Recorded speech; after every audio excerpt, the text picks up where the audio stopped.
The losers bracket final, Infernal Shrines. We got Bangbush dropped into the lower bracket by, I was about to say the Hardos, but we're talking about washed up, of course. And they go up against Team Copium. So Shrines is up, another best of 5 series. Copium has a chance to move on to the grand final. This is the Heroes International, the European qualifier, the first European qualifier. And this is all for the offline event in Miami, where 3 European teams are going to match up against 3 North American and 2 Korean teams. One of the questions, by the way, that keep popping up is like, why only 2 Korean teams? It's actually quite simple. You normally go for an 8-team bracket, and therefore it makes sense to have 8 teams, which means that one of the regions is only going to provide 2 teams. It's pretty expensive to fly the Koreans over to North America, and also Korea doesn't really have a big pool of talent right now. That might sound a bit weird, but it's actually the case. They are definitely getting 2 teams in, but it's not all that easy for them to get a 3rd team on the same level, and yeah, the money aspect is probably the biggest thing. If we are able to host the Heroes International, if the Heroes International is a success and we can host it again maybe next year, one of the things that we're also going to look into is to maybe get a Chinese team on board. But there's a lot of problems, obviously, once they're moving away from Europe and from North America, because you have to look at visas and flights is a completely different beast. So all of these things factor in. And since this is the first event where we want to bring the international competition to an offline event again, this setup was the easiest to pull that off. I'm going to be blunt with you. Initially, we were thinking about a single Korean team, and thanks to stuff like the crowdfunding, for example, we can bring a 2nd European team in. And at that point, I also want to pitch that again. If you want to have information about the tournament, here it is. That's the link to the website. And if you watch this on YouTube and you go down into the video description, you're going to find a link to the crowdfunding as well. As I said, any donation will be matched by an equal donation from our sponsors. And this is how we can get additional casters on board, how we are able to get Korean teams in. And yeah, again, the whole idea here is to start something that we can run in the future as well, where we have the opportunity to get other regions involved too, where we have the setup, the technical setup, to give you guys a great coverage from the event with multiple casters, with maybe in the future at some point an analysis desk as well. And of course, even more importantly, interviews with the players, at least shots of the players, and so on and so forth. But as you can imagine, all of that is not quite coming cheap, so yeah, that's what it is. But as we are going into our loser bracket final match, the first one, Copium, they did a decent, I mean, they did a great job in the losers bracket. I was actually surprised to see some of the results in their games here. They were also one of the teams that was able to take a map off washed up in the earlier stages. So for Infernal Shrines, we got Svamgrota starting with Hogger, and if you remember, I said in one of the previous matches that I really would love to see him on Hogger because he just murdered with him in, I think, the Masters Clash. So a lot of good plays by him. Seems, by the way, that the Bangbush hates supports.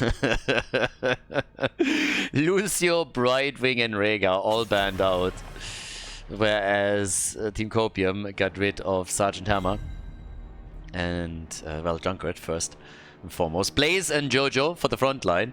But what kind of support are we now getting from the Bangbush? What is Henning going to take? Are we getting another Malfurion pick? Yep, we do. Malfurion is in. And with that, we now have Ultra. Well, probably Nagrum is going to pick first, and yes, he does. So we're going to get Tyrael.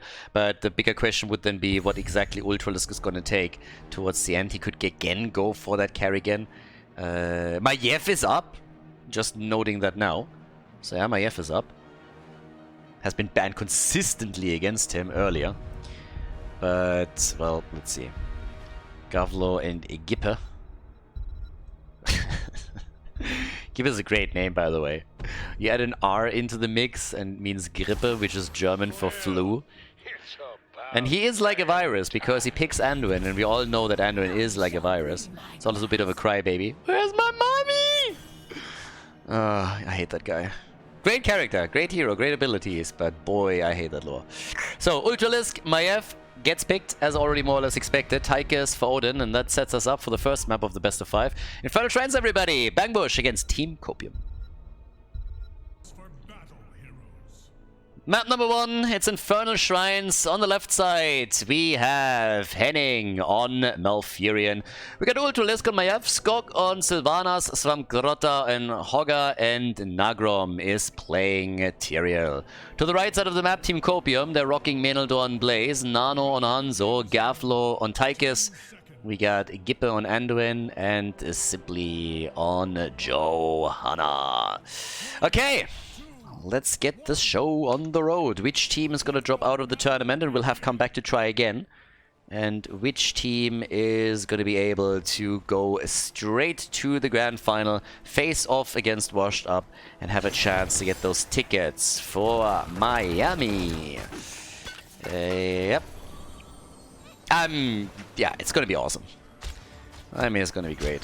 It was actually kind of funny when I traveled to Miami in February for the initial event where we had mostly American teams and one European team, which, by the way, won the tournament. I was really surprised because I arrived in Miami and I took an Uber to the venue, and I realized that pretty much everybody that is driving Uber there, like a lot of the people, don't even speak English, they just speak Spanish. I spoke more Spanish in Miami than I speak in Spain, which was funny. Funny as hell to me. I still gotta admit that while my Spanish is getting better, it's still pretty bad. Problem is, of course, if you work from home, you only speak English at work no matter what you do. And most of the people that you hang out with speak at least a little bit of English. You don't really need a whole lot of Spanish. It's much easier if you work for a Spanish company where you have to show up at the office every single day and are forced to learn the language. But for me, it's really more of a luxury, despite the fact that I live here. It's kind of wild, but yeah. Now, it's getting better, but it's not as good as it should be. Now, anyways, the battle is already unfolding in front of us, and here we are. We got Maiev taken down, and Nagrom is also getting crushed. So the invade and the aggressive play towards the red team's camp didn't quite work out for them. Now, they bought a bit of time for Svamgrota at the top. Came at a big price, though. But, yep, nicely done here. So, Henning already starting to move over, too. And as you can tell, we got the Incinerator Gauntlets, the Explosive Arrows. We have 4 on both sides now. And Tychus, he's going to play a big role later. He definitely does. But yeah, in addition to that, the bigger they are is now in. And we have the play made for the first camp. A little bit early, though. Well, not actually. Sorry, I misread that a bit. So in 5 seconds, the objective is going to be announced. This time we're talking about a shrine in the middle. Red team is doing the same thing over towards the right side of the map. And Maiev still trying to take the camp here. I'm not quite sure if that's going to work out for Ultralisk if he's trying to do it solo. It seems like Gaflo right now is afraid enough that he doesn't dare to go down to the bottom of the map and check this one out. So Ultralisk is able to claim it. Tyrael is close by, so he would have been able to help them. But yeah, off we go. Now with that, we have in the middle of the map, action already happening. Copium with 2 kills here. So the blue team has to be a bit careful now, because they're also falling behind in experience, which means that the level 7 talent is kicking in early. And they got a kill! Yeah, Maiev is dead, so after all, Tychus able to drop Ultralisk.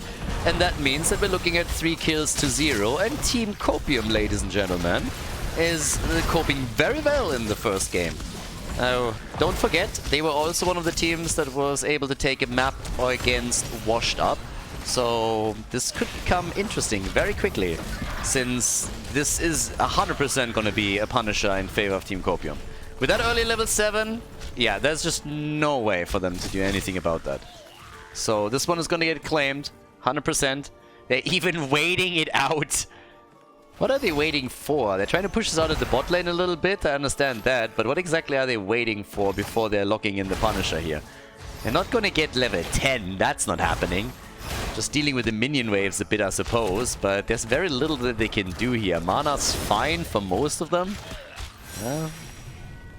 So the Punisher is taken, but yeah, delaying it slightly here against the opponent. Okay, so let's see how much damage they can actually do. They pushed the lanes out, so now they can all move into the middle. So that little delay helped them to push the minion waves back, so that they didn't have to go onto the lanes and stop them from pushing in. So they are not missing out on any experience while they are prepping this attack here. and they're taking the wall down within seconds. Svamgrota trying to come in from the side. Tyrael gets stunned, attacked, and Nagrom gets away. Was a clutch call though.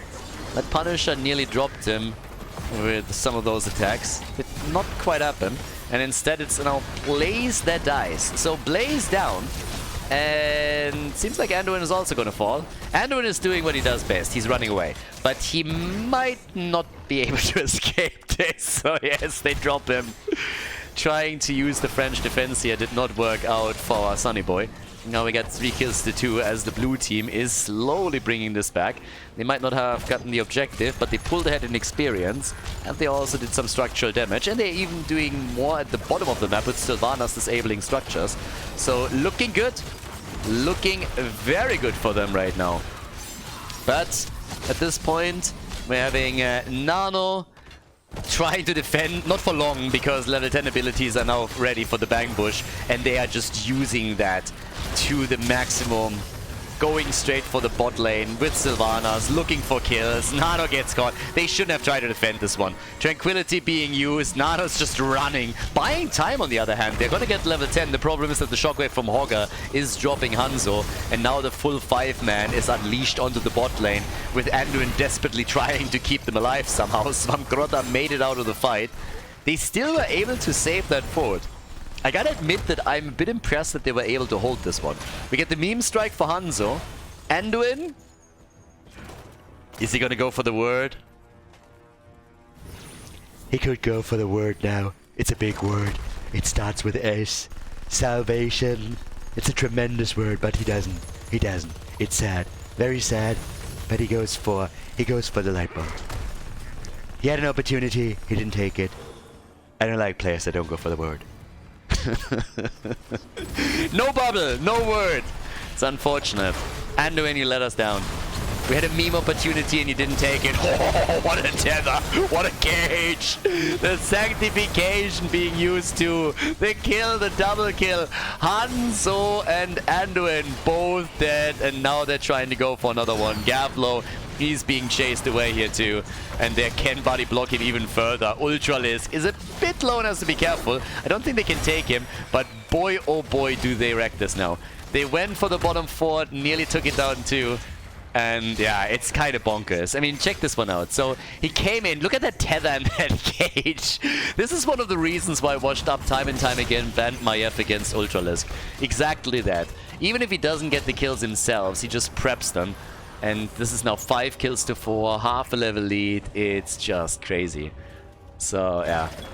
Up towards the top left now, Svamgrota over and over again with Hogger. I mean, again, if he doesn't provide the damage, he's going for the camps, solos them real quickly, can also go for the objective here. But it's a pretty fun first map between the two. But the momentum is definitely in the hands of the Bang Bush, of course. So yeah, they're doing real well, moving in once again for the objective with a level 13 talent advantage. Gives them a big lead, and here comes Ultralisk again. The tether. They go for the kill. And what? Tychus? Hello? Apparently, the bad boy is getting away. Not a single kill? Are you serious? It looked like they would get multiple ones, but they couldn't. Yeah. And they get all away. Barely. Sylvanas was nearly able to get a little bit more damage over time in to take him down. But this was a 4 versus 4 pretty much the entire time because Hogger was dealing with a shrine, whereas Blaze was up at the top. So for now, we got the even talents. Since 13 is ready for Copium, they can use it for the defense. Not much more than that. Sylvanas, yeah, they're waiting this out because they want to take a couple of the camps away too. Good thinking. I like it. Now 26,000 damage for Maiev. And all the way top side, we got Svamgrota starting to pressure the fort. Even playing it a bit safe and just trying to move back here. Doesn't even have to do that and cancels the Hearth. He was honestly a bit afraid because he didn't see anybody on the minimap, so he thought that they could rotate towards him and try and take him down. But they were just hiding at the bottom of the map, and once that he saw Blaze appear in vision dealing with the minion wave, he knew that he was safe. He also had vision on some of the heroes at the bottom. So now he can start attacking the mid lane, and they are murdering that bot lane. Easy hits. Of course, Frozen Punisher helps out with that even further. Ultralisk jumping in, jumping out. Sylvanas helping them even more to do damage against the structures. And Hogger, during all of this, is still in the middle of the map doing work there. Great job right there. Obviously, by now we have, well, level 15, closing in on level 16. So that could be the next big one for them. Once they have level 16, they might... Well, actually, they're going to get this one before they have 16. They're just zoning them out. And they go for another big cage. Once again, the meme strikes from Hanzo. Once he's on level 20, he's going to be able to drop the cooldown time and time again. But for now, it's Maiev that gets killed. And Tyrael had a chance to go for the explosion against Anduin and it didn't take it. At this point, okay, at least Skog came in and said like, all right, I'm gonna get that kill. So he made it work, but Tyrael could have gotten another kill with his trade, and that would have been fantastic. They won't be able to get that keep. They just don't have the numbers here. It's only 3 of them alive, so they have to fall back. But it's 7 kills, 2-6, level 16 is also ready. So yeah, they are looking solid now. It's gonna be tough. It's gonna be tough for Copium to fight back. Not impossible, but not easy either. Unless, of course, they get caught. And they take the camp, but Henning dies. Does he? He can't get out yet. Nah, he's down. Malfurion is down. Waddles away slowly. Yeah, Malfurion is always one of those guys. He's not really fast on his feet. Once that you catch him, you're pretty much guaranteed to get a kill here. He's squishy. It's a little bit like they got Kane, both of them just waddling around the entire time. So it's 7 kills to 7, and they gotta wait for Malfurion again, but Skog is pushing at the top. The structural position of Team Copium is the one thing that should probably worry them the most, because yes, they are definitely in trouble when it comes to that. And that's also where some of the experience lead comes in for the Bangbush, as you can see here. Passive experience, pretty big advantage for the Bangbush. 1,500 points plus. So the battle, and Swamgrota is down, killed by the shield glare. Tigers, on the other hand, was murdered in the middle. Nanu? What was that? Where did he want to go with that one? That had to be queued up. Yeah, Anduin also stepping out here a little bit. Usually he's a master at pulling out, but in this case he missed the timing, and that led to a death of Blaze.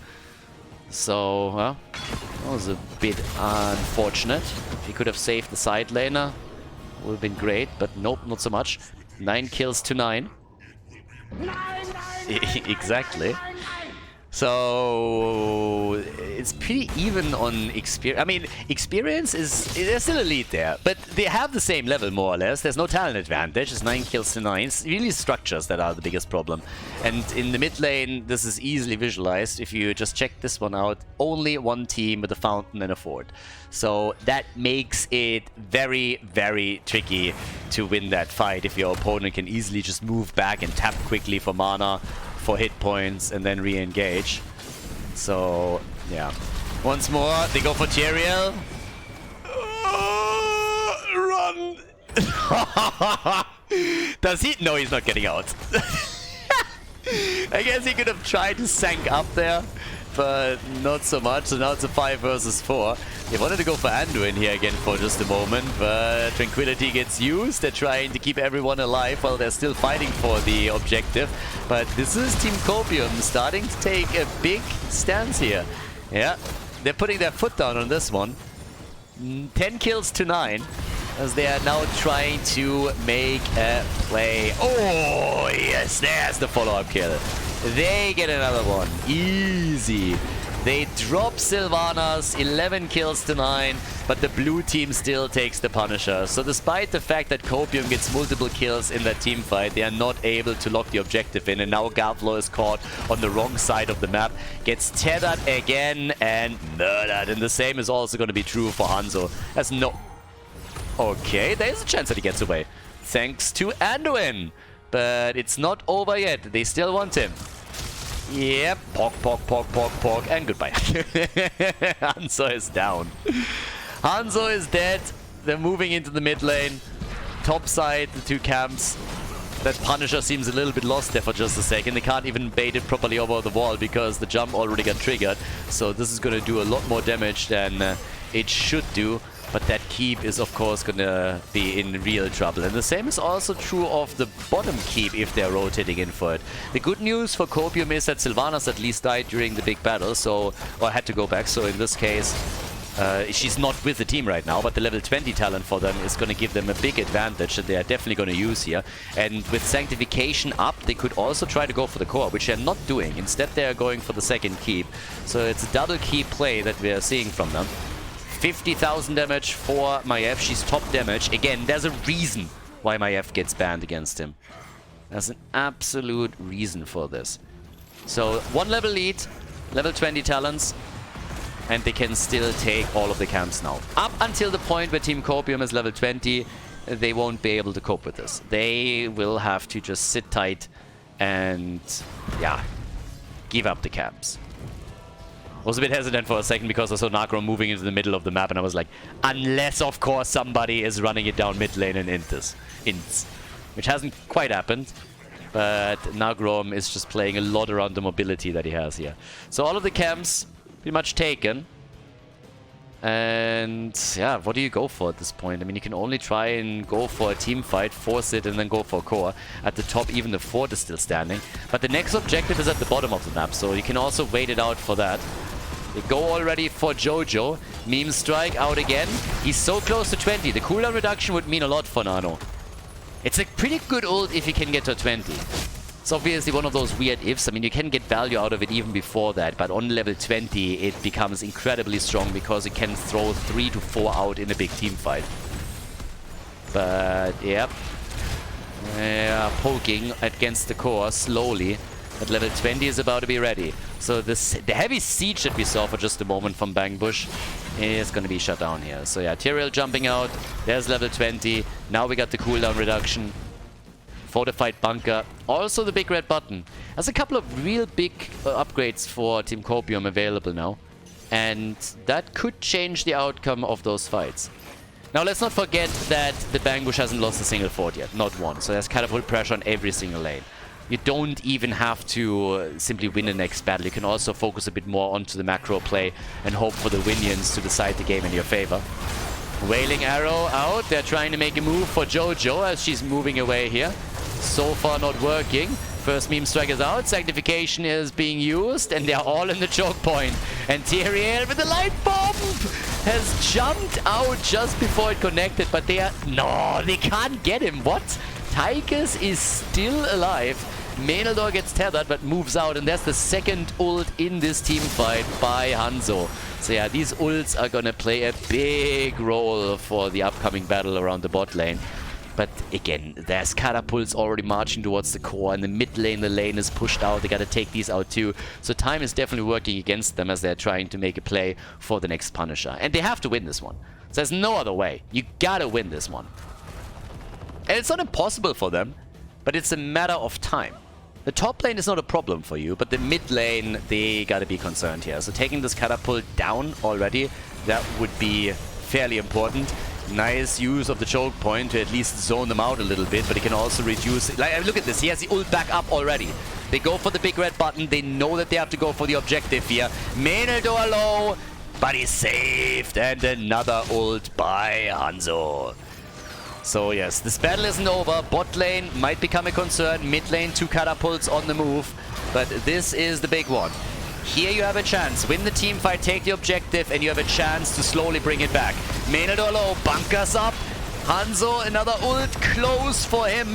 But can they get a kill? It doesn't seem like it. And catapults in the mid lane are soon arriving at the core. And we're already 19 minutes into this.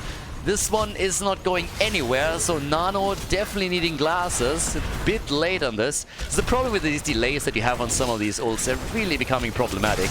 But now the mid lane stopped again for just another second, but they really gotta hurry it up here.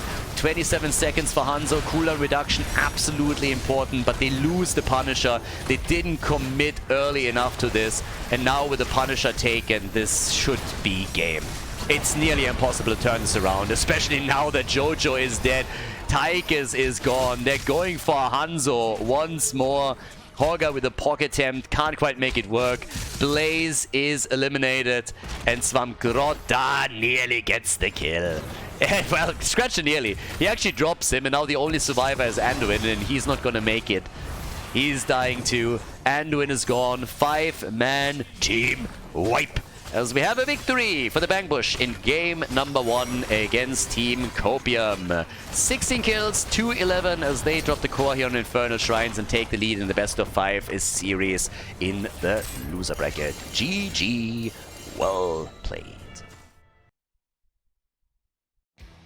Before we head into game number 2, make sure that you subscribe to the channel if you haven't done it yet so you don't miss out on any future content here on Khaldor TV. Dragonshire, the second map in the series, chosen by the Bangbush. So Dragonshire already Dragonshire is a bit set apart from the rest of the maps in the sense that you have to have a lot more control over the map than you need to on any other map in order to get yourself the objective. On most of the maps, it's just like you have to fight for a single point, maybe you have to fight for 2 points. But on Dragonshire, you have to hold 3 points at the same time in order to get the objective. And that means that rotations are very important, globals are important. Winning a team fight, obviously, can get you to that goal. But it's a map where a lot of teams that are a bit newer struggle because they are failing to respond properly to attacks on certain lanes. And they don't really know how to react to this. So, especially the experienced ones start picking this map a little bit more often. It's oftentimes also ring around the rosy play where you're just like moving from one shrine to another, from the top to the bottom to the top. Teams exchange shrines and then try to go for the Dragon Knight once that they can claim the second one. But there's also a few adjustments in regards to the meta. For example, Rexa, very, very strong on this map because he can always hold the objective against an opponent. That's one of the big things. So he wins the solo lane on this map pretty much exclusively, unless of course the opponent is being helped. And people always misunderstand this a little bit. They're always like thinking, hey, I'm saying that Rexa is the strongest solo laner or something, or that Rexa all of a sudden kills the opponent's hero. That's normally not what happens. Like if Rexa is taken, and he's not always taken, but we've seen him a lot, and this is one of his best maps. Also why we call him oftentimes the King of Dragonshire. The main point is that he can hold the experience on lane and push the minion waves back and at the same time hold the objective. And no other hero can do it in the same fashion that he can. Now, in a vacuum, that makes him the strongest there because he will give you both, where everybody else has to move in between those two. But obviously we're not playing this out in a vacuum, so that's why you can still attack him. You can still come in with a rotation, you can still get some globals into play, for example. And it's one of the reasons why he's not always picked. We've seen him multiple times in this tournament already as Dragonshire starts to be played a bit more. But in this case, doesn't seem like we're going to get him. So Hogger and Muradin plus Sylvanas are the early choices for Team Copium, whereas Svamgrotta has taken Blaze for his team, and we get also Hanzo. Alright. Dehaka would have been up too. Falstead is still up and can be taken. And we can of course also technically get one of them to pick... Wait, what was I thinking about? Ah, Genji. Yeah, Genji can also go for quick rotations. So, let's see what we're getting there. Main tanks, also missing. Muradin gets played a lot on Dragonshire. And I say it, and then I look over to the red team, and Muradin has already been picked. That happened for the second time today already. I think I need a coffee. I mean, seriously, at this point, I'm just looking at this and it's like, what's happening? Either I need glasses or I need coffee, one of the two. I already had my eyes lasered, so I'm pretty sure it's the coffee. They're banning out Maiev a bit later than most teams do, and there's Genji. It's highlighted a bit earlier, so here we are. Hanzo and Genji, the two of them. The Shimada brothers. Yeah. Diablo is still up. Go for Malfurion first. You could go, I mean, Dibbles, Garrosh, Jojo, and Ubarak. Take your pick. It's not like you're running out of choices anytime soon here. So yeah. Final two picks then again for the red team. They are currently 0-1. So Team Copium would love to equalize the score here before they're heading for map 3 in the best of 5. Yeah. And we're getting Stukov and Nazebo! Yeah, apparently someone wants to go for the late game here. Okay, if they can get him to 20, that would be great. while Infection is always the biggest bonus, but Zebo can do a lot even before. It's an interesting comp for him, though. And we get Stitches on the other side. Nagrom has been playing this a little bit on Towers of Doom, but now also on Dragonshire. Alright, boys, stage set, let's go. Game number 2 in the loser bracket final series between Bangbush and Team Copium. We're headed straight for Dragonshire. On the left side of our map, we got the Bangbush with Henning on Malfurion. We got Ultralisk on Genji, Swamgrota on Blaze, Skok on Hanzo, and Nagrom on Stitches.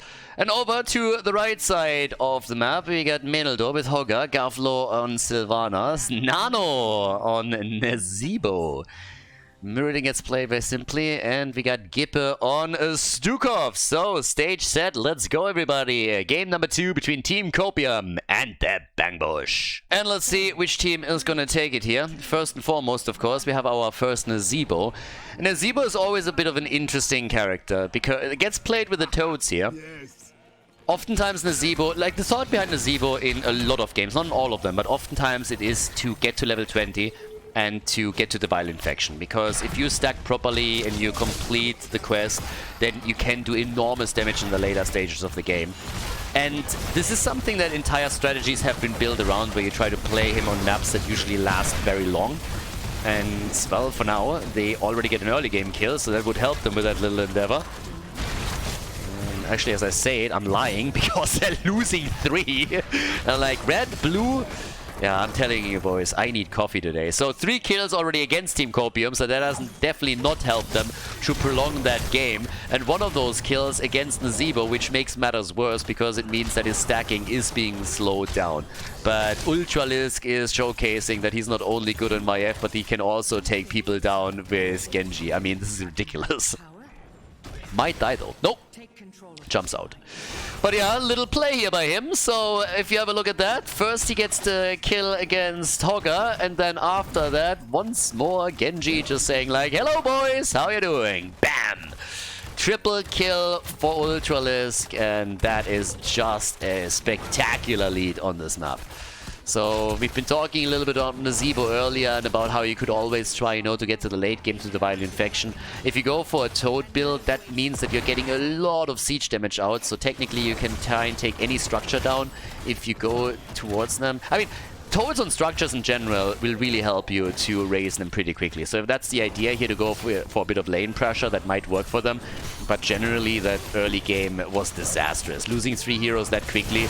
And look at these hooks and follow-ups from Malfurion. They might just get another kill against Gavlo, especially with Genji already committing to it. So yes, Sylvanas is dead, and the Bangbush is just crushing that early game. And it's a huge problem right now, because control over the shrines is happening for the Bangbush. They have a 1-level lead already as is, and if they can keep the pace up here, then it's going to be incredibly difficult for Team Copium to get a foothold in this game. They have level 4 talents now with the big Voodoo. We also get the Sledgehammer, but things are not looking good this early for them. Once level 7 is in, I mean, we might even get an early game Dragonite here. Now, Stukov, of course, interrupting as best as he can, but that also means that he has to expose himself to the hooks of Nagrom, and if some heroes on the blue team side are rotating over, they could try and capitalize on that. Nezebo is taking the bottom of the map. Nagrom in trouble for just a moment, but Mirrodin is also getting a lot of damage pushed onto him by the team. Not enough for Ultralisk to jump in and try and take him down, though. So he's still playing it fairly safe here. And talking about playing it safe, down at the bottom of the map, Nano dies as Nezebo gets crushed. No chance for him to get away. He barely escaped Hanzo, but then Ultralisk jumped in with Genji, and that's kill number 5. And as I stated earlier, the big problem with that is not so much that they lose Nezebo here for a few seconds. The problem is more so that he is missing out on time that he could use to stack his baseline. So it becomes more and more unlikely that they're going to get to a point where he can contribute with the Vile Infection. And that's a huge issue. Level 7 talents are available for the Bangbush. They have that lead. And they tried for another hit against Nezebo here. Nagrom is just crushing it with these hooks. We've seen it in a few of the previous games too, and it is just incredible. These things are coming out of nowhere and always seem to connect.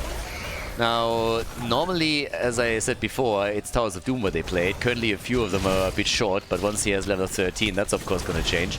So they have again double control on the shrines, but nobody's in the middle, and Hogger could also interrupt, so he has to stay in the mid lane a little bit, which allows Blaze at the top to push. The 4 versus 4 battle at the bottom of the map continues on the other hand. And that is another kill. Gavlo is dead again. Sylvana's gone. Another hook, another hit, another root on the ground. Malfurion laying down the lawn here. As we see another kill. Murden is dead, and that's the Dragon Knight. 7 kills to 0. The Bang Bush, a banging opening into game number 2. Only 35 stacks for Nazeebo. 35 stacks, that's all that he has right now. Of course, gonna try and take the Dragon Knight down quickly, but while we have the rest of the blue team pushing the bottom of the map and trying to take down a fort, Bangbush is now headed for level 10. They're super close on it, and it is insane. They're crushing it, absolutely crushing it here. Can keep the Dragon Knight a little bit longer and just play it out with the Dragon's Breath and control the minion waves. And the fort at the bot lane has already been destroyed. And thanks to level 10 that they're going to get any second, this is going to get worse. Nazeebo dies again, 46 stacks for him. He has the level 10 abilities. Putrid Bile, Stukov dead, 9 kills to 0. And a 1.5 level lead. In the middle of the map, they're about to take another fort down. We are 5.5 minutes into the game. They have 9 kills, level 11 in just another moment, and they also have two forts destroyed as Gavlo dies again. At this point, he's spending more time dead than alive. That's what it feels like, and then I check the stats and realize he only died 3 times. I mean, only, Kappa, but still, it seemed like he died a lot more often than that. I think it was just that he recently died 3 times, so that's probably why. They are about to hit level 10, but again, 10 kills to 0 pretty much tells you all that you need to know for now. And it's getting tricky. Darkrom with the Putrid Bile down here, they are asking for it at this point. They're memeing around a little bit too much if you ask me. Honestly, I think that he's gonna die for sure here. So that was, yeah, I mean, a little bit of a suicidal Stitches move. Ultralisk now trying to... It's the first, I mean, a round of applause, by the way. The first kill for Team Copium here. Round of applause, definitely deserved, so yeah. Hogger, in the meantime, has just pretty much pushed the top lane the entire time. It's one of the reasons why I'm not farther behind in experience. But now that he's joining the battle, he's also starting to drop fairly low. The camp has already been taken. Nice push against Ultralisk. He gets the damage in, wants to go for Sylvanas once more. They're not done with this yet. And we have the ult from Nazeebo doing a bit of work as he goes for the Ravenous Spirit. 63 stacks on level 11 for his baseline quest. Yeah, and a little bit more poke against him, but the hook is still missing. So, yeah, in the middle, they're still pressuring the minion waves, trying to escort the catapults in a little bit deeper. Don't forget, all of the forts are gone with the exception of the top lane. This is where the 2 Bruiser camps are still colliding. But I really want to see what's going to happen here once we have the hooks upgraded, and that's the case right now. So now they're even more dangerous. Nice mind control, and they get the kill on Blaze. So if you can't beat them in a fair fight, just gank up on them and use the numbers advantage. 10 kills to 2, but they're going for the keep. And even if they can't take it, that's gonna hurt. At the top, Sylvana's talking about structures, is going to take this one out. Whereas down at the bottom of the map, we have, again, the Putrid Bile being used. Nice ult from Hanzo. Yeah, zoning them away a little bit, doing a bit of damage too, but not enough just yet. Hogger is low. Menaldor might have to escape here and is not able to get out, but Nagrom somehow makes it out. Now that we have Stukov and Hogger eliminated, we still have Genji just rocking it. Ultralisk is just crushing them. He's honestly like a surgeon that is wielding a scalpel here, moving in and with one precision attack after another, getting kills, getting resets on the Swift Strike and dropping them. Now the Tranquility being used to get them a little bit deeper. Nano about to be murdered here, but he walks away and Hanzo gets caught for a second, but they still can't get the kill. And now with the next minion wave appearing, it seems that the Bang Bush is going to get their first keep. Well, maybe not. I mean, Ultralisk is poking it a bit, and is trying, but they won't quite be able to make it work. Now Swampgrotta moves... It's actually Genji that moves into the middle. Yeah, Genji seems to be the one moving into the middle for the Dragon Knight because the blue team is taking control over the bot lane too. Blaze is here. 15 to 13, by the way. 2-level lead. Full 2-level advantage.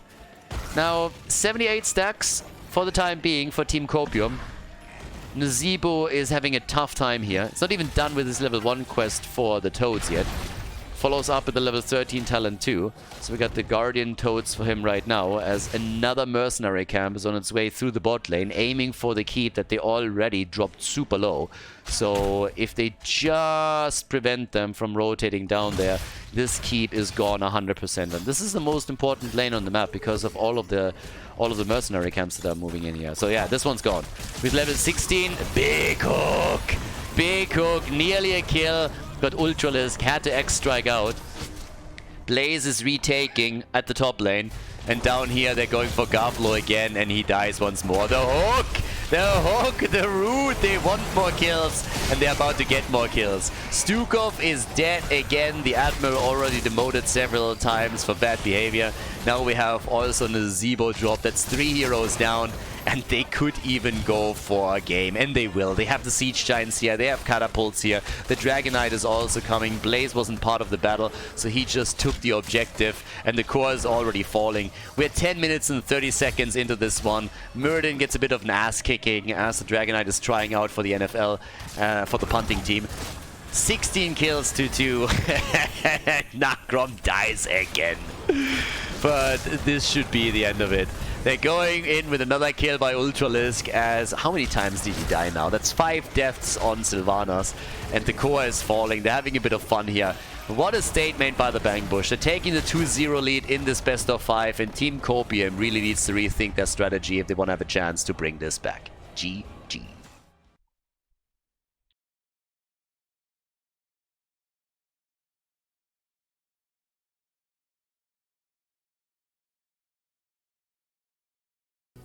Two of the Spider Queen, the 3rd map, and it could be the last. So far, the Bang Bush, I mean, they crushed it.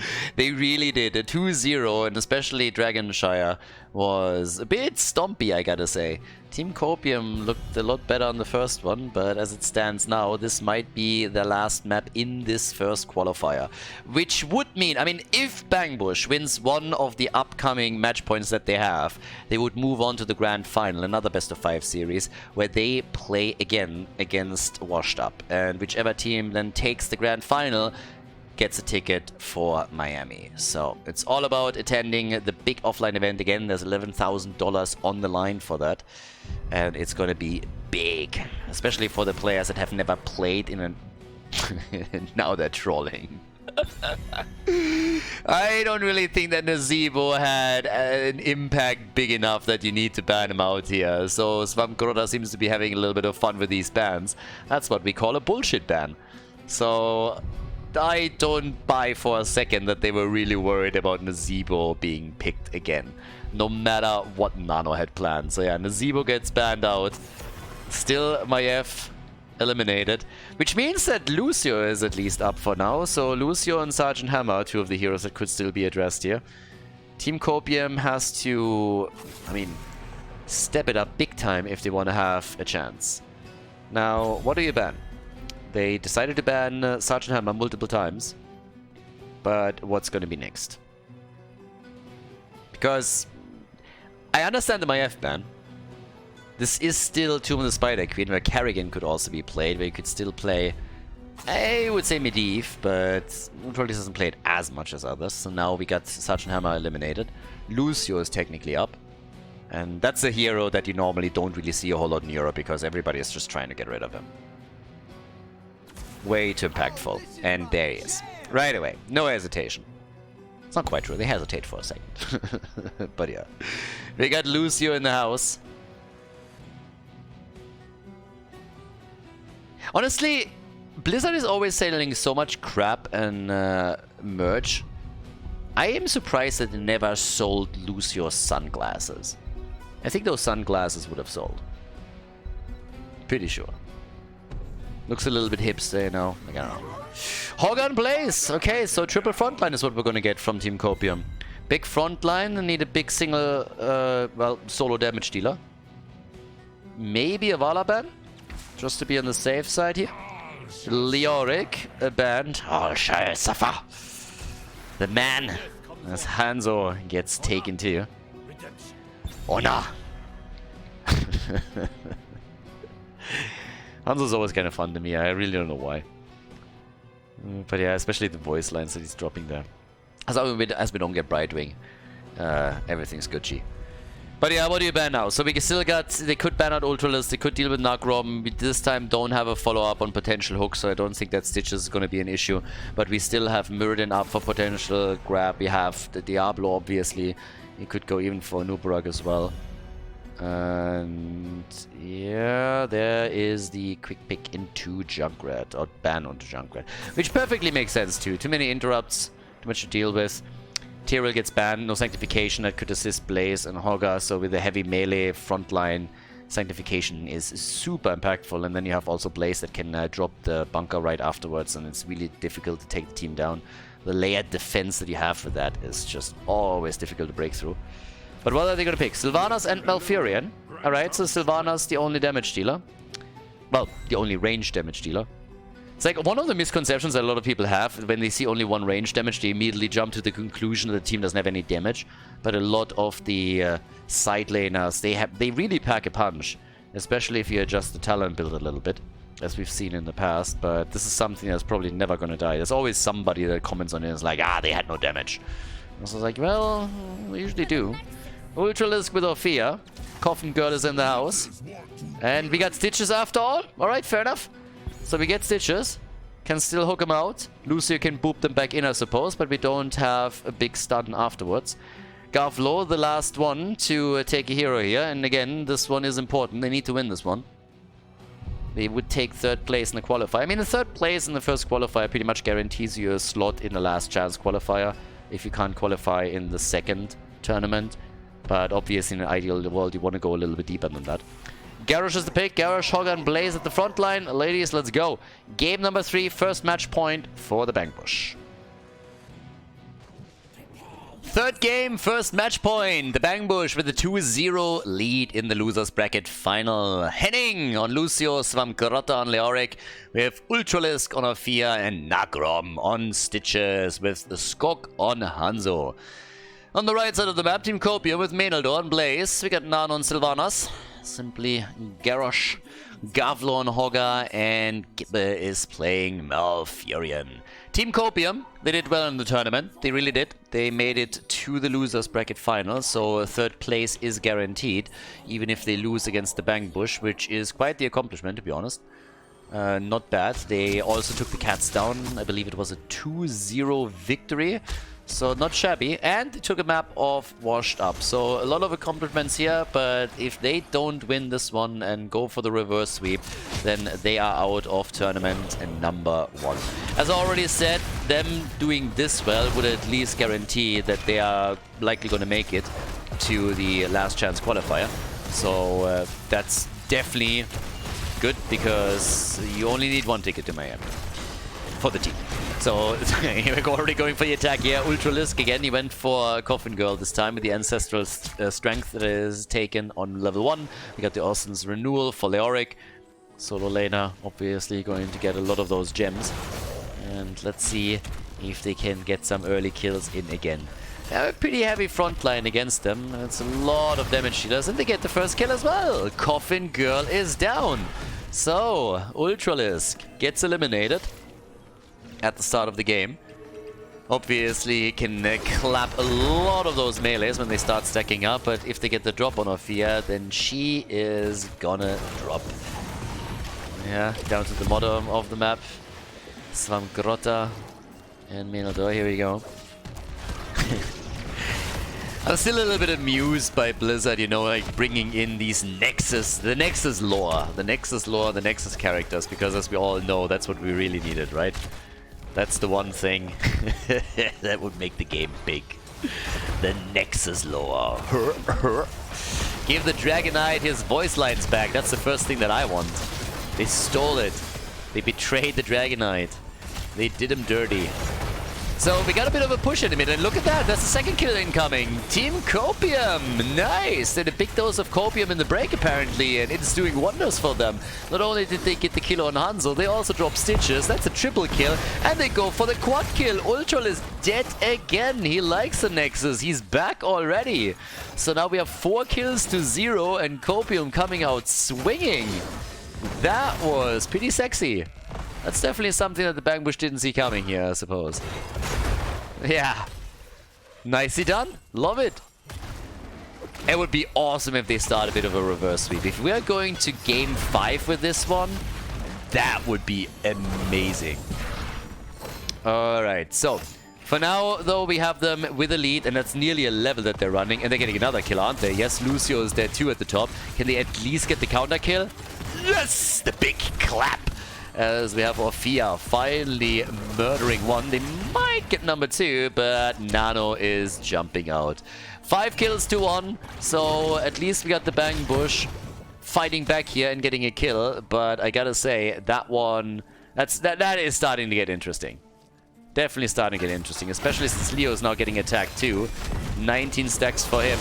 At least Nagrom is here, so once Leo, if he dies, they might still be able to recover all of those gems, and they do. And then again, we are seeing Sylvanas fall. And Menodor, careful, my friend. If you get hooked, that could be... yeah.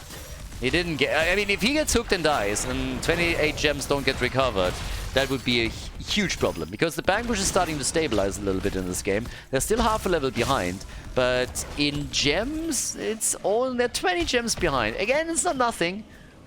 But you get one solo laner destroyed and you are on eye level with the other team again. So level 7 talents are ready. A couple of gems have been turned in by the Bangbush. The red team needs to really drive the momentum, and they're making some nice moves here. Swamgrota gets attacked again but is moving back out. Nagrom done again. He's about to get murdered. Or is he? Yeah, Nano wants the hit and is jumping on the wave trying to follow Nagrom. That didn't quite work. Was close though. Few more and they could have been a kill. The Stitches hook, they keep coming, but this time Nagrom is a bit less successful in landing them. And there's also no Malfurion root follow-up that could be used here. So right now, Nagrom again put into a bit of a corner. They tried to heal him up here. On level 1 he has the Patchwork creation, which makes it a bit easier for Lucio to keep him alive. 23 turned in gems to 31, and Sylvanas is finally being targeted and turned down. So yes, this time it was a bit too much that they wanted. They overstepped a little bit and they might now lose more. Menodor is in the middle. Garrosh also barely escaping, but it's level 8 versus level 8. 3 kills to 6, but despite the kill advantage that we have for Team Copium, it seems that Bangbush might just be able to get the first Webivar wave. And Ultralisk is also slowly starting to get the hang of it here. Really chomping it out. Garflo hooked, and goodbye Hogger. That's a lot of gems. If they can protect those, that would be great.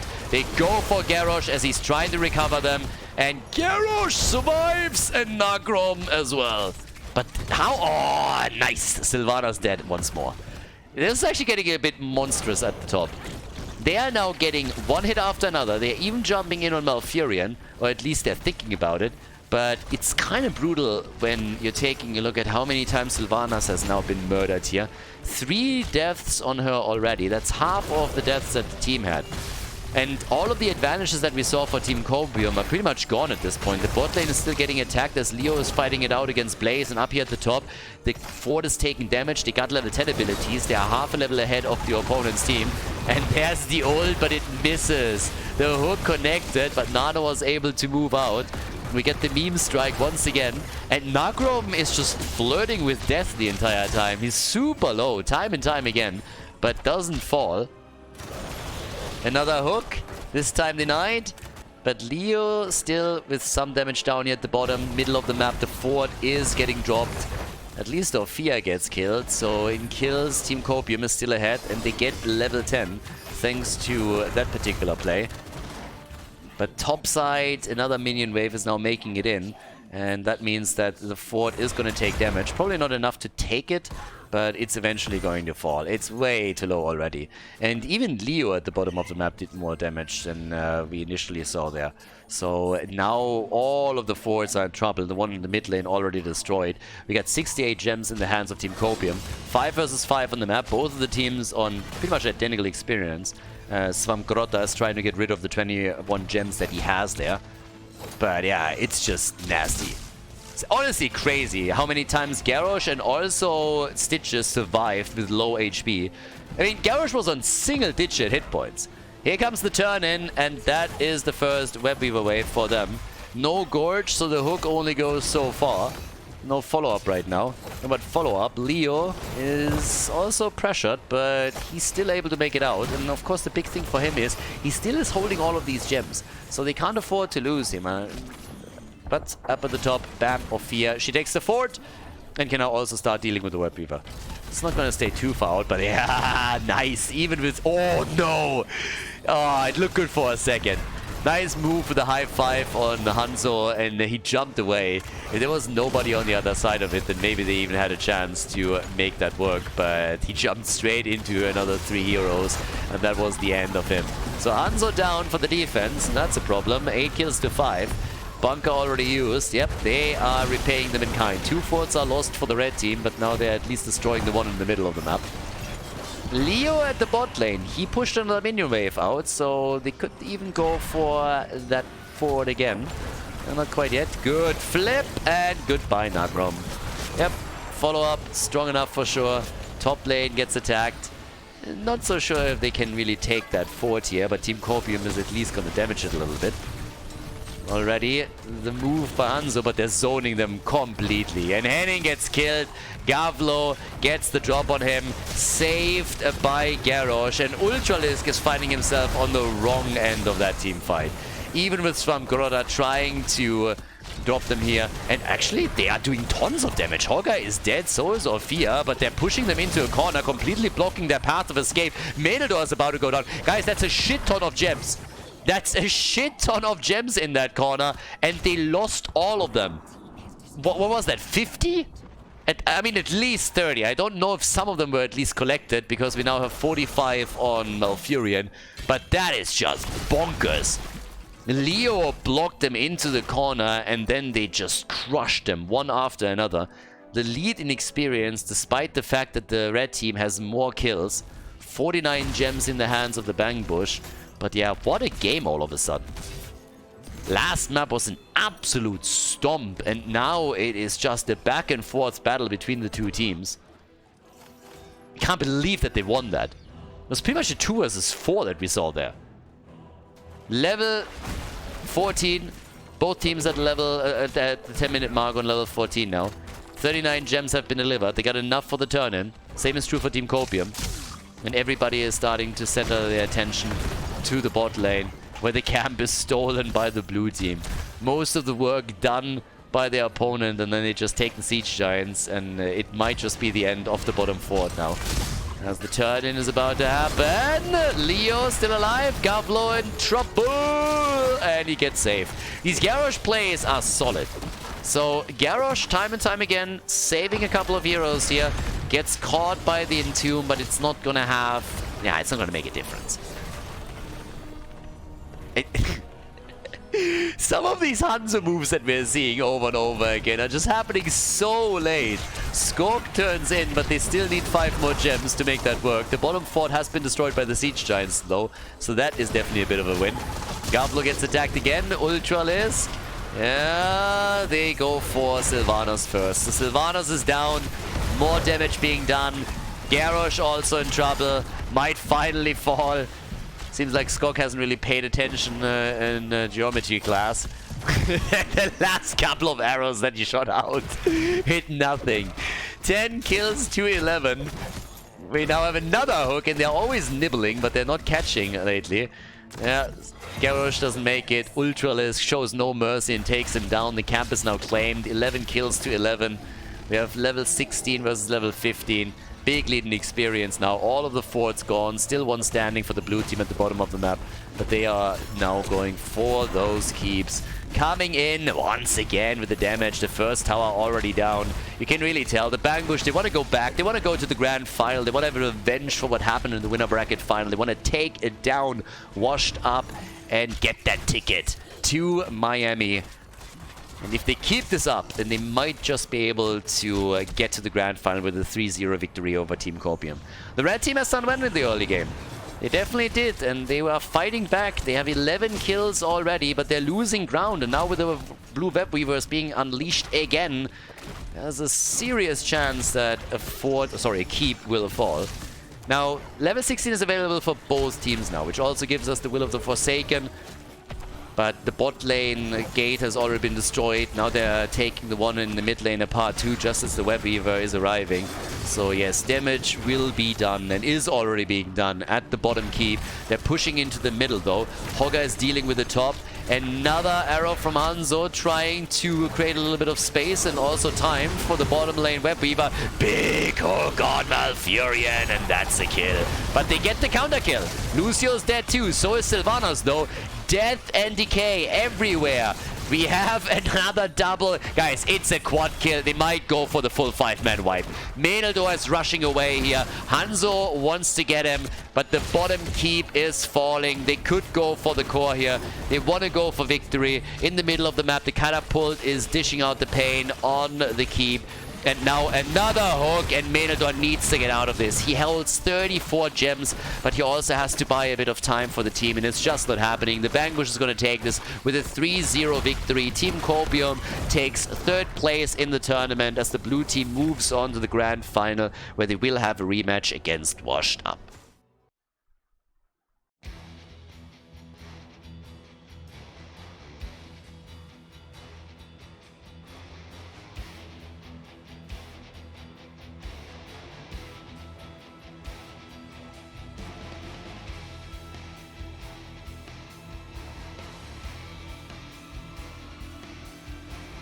Thank you everybody for watching the video today. I hope that you enjoyed the show and the commentary.